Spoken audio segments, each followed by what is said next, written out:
Hello, everybody. Welcome today to our, our virtual field trip to the Smithsonian Museum of Natural History. Yes, in Washington D.C., in the United States of America.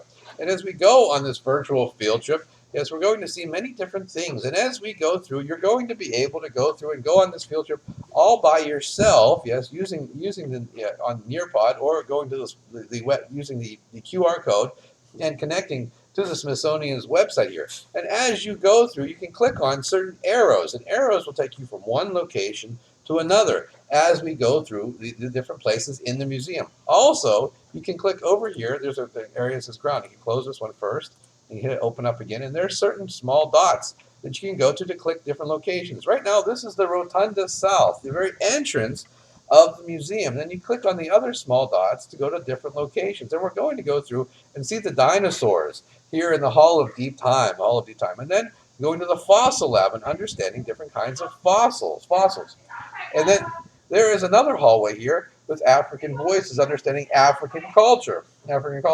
And we have another hallway that you can go and explore. We're talking about ocean and marine life, yes. And there is another hallway over here you can go through to understanding human origins and the evolution of human life. And the last hall we have is the Hall of Mammals, and the understanding mammal and other animal life that we have currently living on our planet, as opposed to what we'll be looking at today and taking a look at animals that are extinct.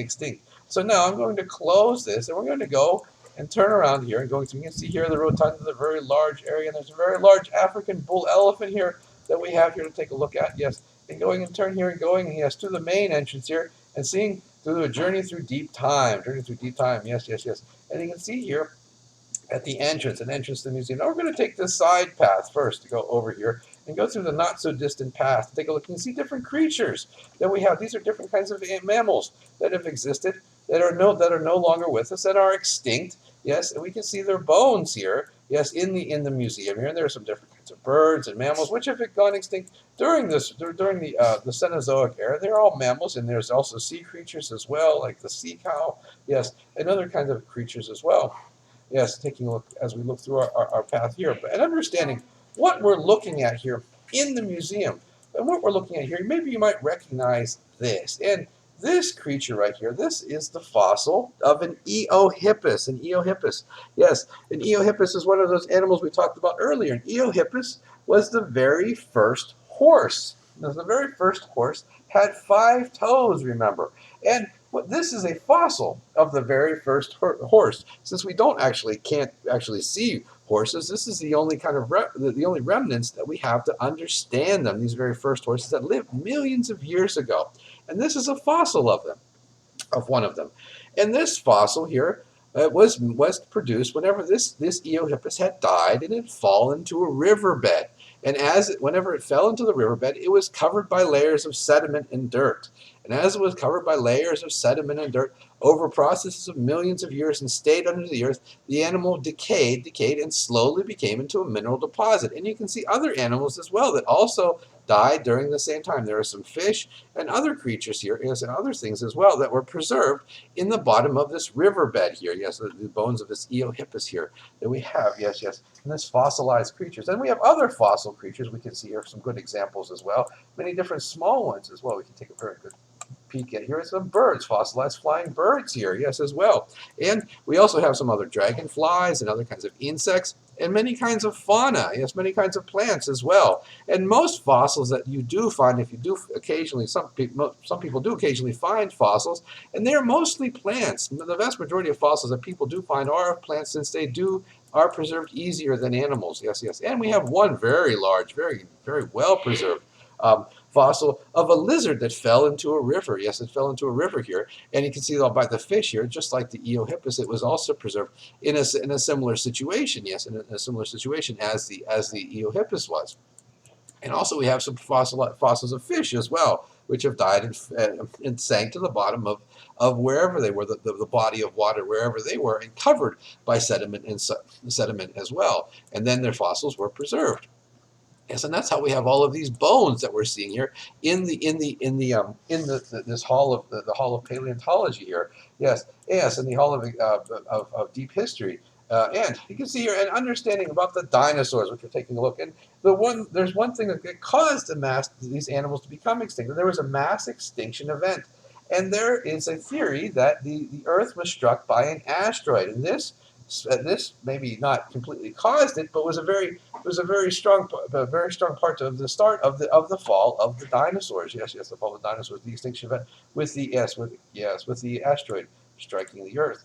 Yes, and we have a dinosaur right here you might be very familiar with. You can see this very big, very large head here, and two large heads. And take a look better look right over here. And take a look and turning around. We see, yes, it's a Tyrannosaurus Rex. A Tyrannosaurus Rex, which is eating the bones. Yes, the bones are eating other bones. Eating the Triceratops. Eating a Triceratops here. Yes, the Tyrannosaurus Rex. Yes, it's getting a very close up look here. You can see the large head and the mouth and the teeth here, biting the other head of the other dinosaur here. Yes, the Tyrannosaurus Rex. Yes, and taking a look over here, we can also see another dinosaur we saw earlier here.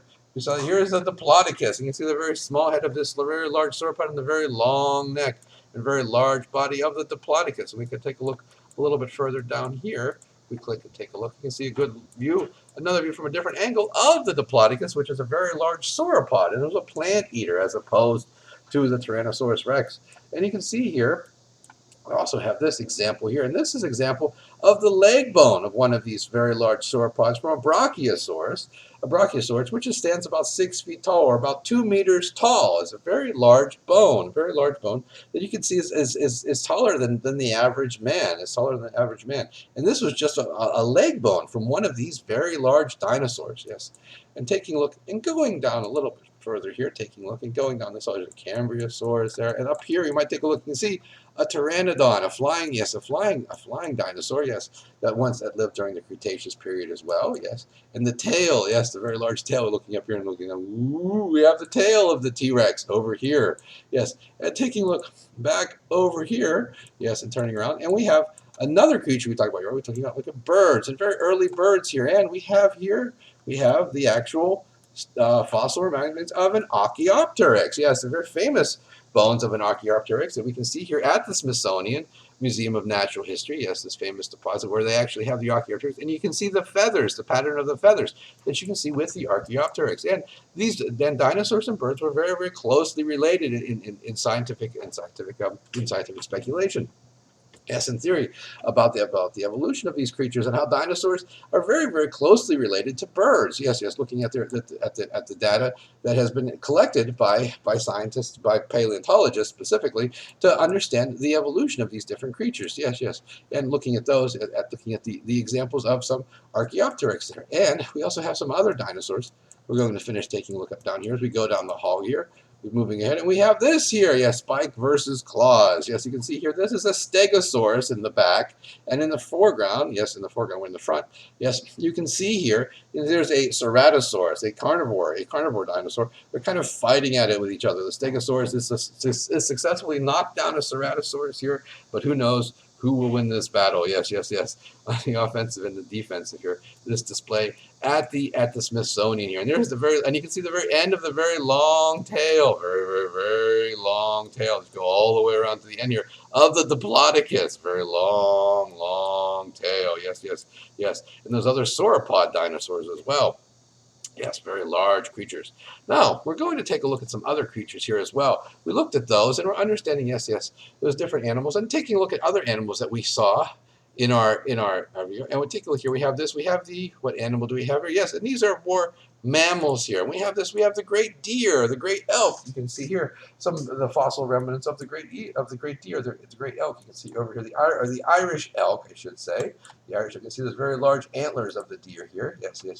And we have other creatures as well. As we take a look down here, down the hallway, looking at these halls of mammals. Yes, hall of mammals. And there's the mastodon. Yes, taking a look here at the Ice Age mastodon. Remember, the mastodon is not a woolly mammoth. It's like a woolly mammoth, but it's a very large elephant that lived during the same time as the woolly mammoth. Yes.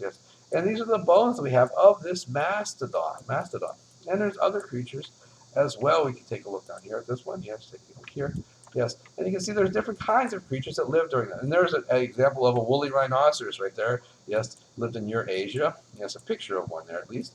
Yes, and understanding different mammals that have gone extinct through different time, yes, at different times here throughout the prehistory. Yes, and looking down here, we also have this last creature we have is the giant ground sloth. Yes, the giant ground sloth, the very large sloth that we have that walked very slowly on the earth and ate very low vegetation, and is much different from the smaller sloth, which we know of today, which lives in trees and hangs from trees to eat leaves. Yes, yes. And that is the end of our portion today of our virtual field trip. And I hope you can go online to take a fuller and more in-depth virtual field trip and see and enjoy things that you might find interesting here at the Smithsonian National Museum of Natural History. Okay, so I'll see you next time. Bye bye.